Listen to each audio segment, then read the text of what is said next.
When the movie was completed, I think I needed some time off because the post-production of this film and just the making of this film was more difficult than any other project we've ever worked on.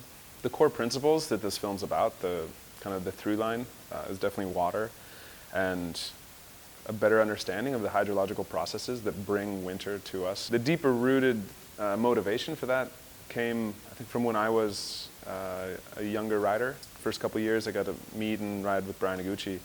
And he had some really beautiful philosophy about the subtleties of, you know, our connection with these incredible cycles. I remember there was a poem that he wrote over 15 years ago, and the end of the poem was, you know, this process we follow, this cycle we ride, and it always really rang true with me. And so that's why I wanted to, after finishing The Art of Flight, didn't really want to make The Art of Flight 2.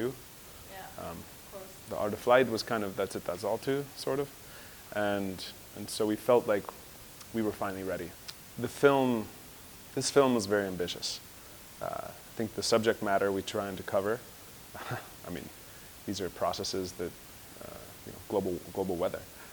So, look, there was a lot of ups and downs with this project. And I think the fact that, you know, really this project was a series of difficult times and failures, mixed with some accomplishments. And I think it's a testament to us being able to finish the project, just how committed and passionate not only the riders, but also the production crew and cameramen were. I mean, they're the true heroes of this film.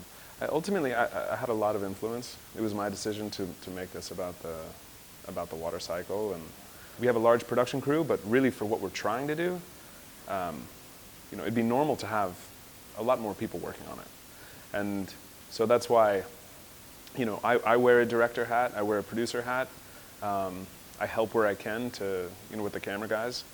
Just like all of our camera guys are, you know, they wear multiple hats too. I mean, this film is what it is because the group wanted and willed it into existence. It's definitely a little interesting trying to balance being, you know, kind of a producer-director and also riding.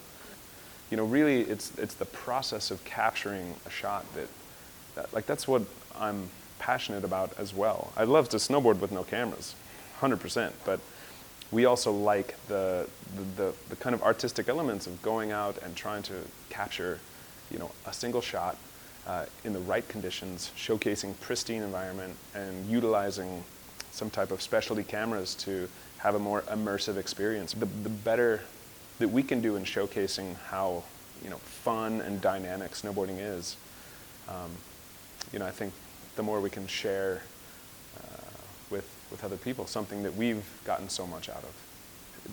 Yes, it's kind of a crazy thing to spend this much time on a project, but, you know, we wanted to kind of almost go a different direction. In the day and age of fast food media, I am also a consumer of quick things, and, you know, sure, I enjoy some of it, but we wanted to take a completely different direction. I felt like with the opportunity to try and tell the story, I mean, we felt a great deal of responsibility to do it justice, and that's why I was adamant that we needed the 3, almost 4 years to make the film. It was a blessing to have this much time, and I think it's a testament to our sponsors, Red Bull, to allow us this much time. Look, time costs money. It is a big budget film, bigger than our last one. It was a project that took everything from everyone that worked on it. And, you know, in the end, I hope the people will appreciate it. I think the beauty of the film is that I think different people are going to take different things away from the film. You know, for us, it was a documentary experience. So we didn't know really what it was going to become when we set out to make it.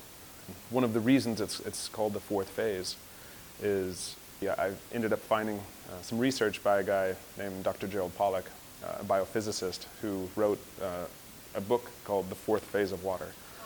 There was, for hundreds of years, scientists could not explain certain things about water. So this guy has finally explained what these anomalies are and that there is a fourth phase. Now, the science and research is incredible, and I implore you to find out more. He's got a great TED Talk, and he also has a very interesting book. But wanted to name the film The Fourth Phase because, the simple fact that a glass of water, you think you know what's in it, but really with an open mind, like, there's so much more than meets the eye. And that's one of the reasons that we named the film that, was about the reality that the world is a much more magical place when we don't place so much of our own definition. Being here in Germany today to showcase the premiere tonight, I think it's a little extra special for us because, we spent so much effort trying to shoot this film for, a theatrical setting, being able to see it on a big screen with the right sound. I mean, the film is big. And so, Germany is one of the only places, only countries in the world that actually has a theatrical release of the film. So we're going to premiere the film on October 2nd on redbull.tv at 9 p.m. And then October 3rd, the theatrical release starts. So if you want to see it, and you miss it on Red Bull TV, go to the theater. That's the best place to see this. After a project like this, I'm very much looking forward to having no plan. My plan this winter is the anti-plan, as in any plan that comes my way, I beat it back. I think the only thing I have an idea of what I do want to put a lot of my energy into is yeah, you said it, the supernatural. I really believe in this event, and I think a lot of other riders believe in this event. And so, my goal is to try to do what I can to help this event become something more consistent. It's an incredible contest that can be the highest echelon of competitive snowboarding if it's done right, and I really think that Europe would be an incredible place to have it.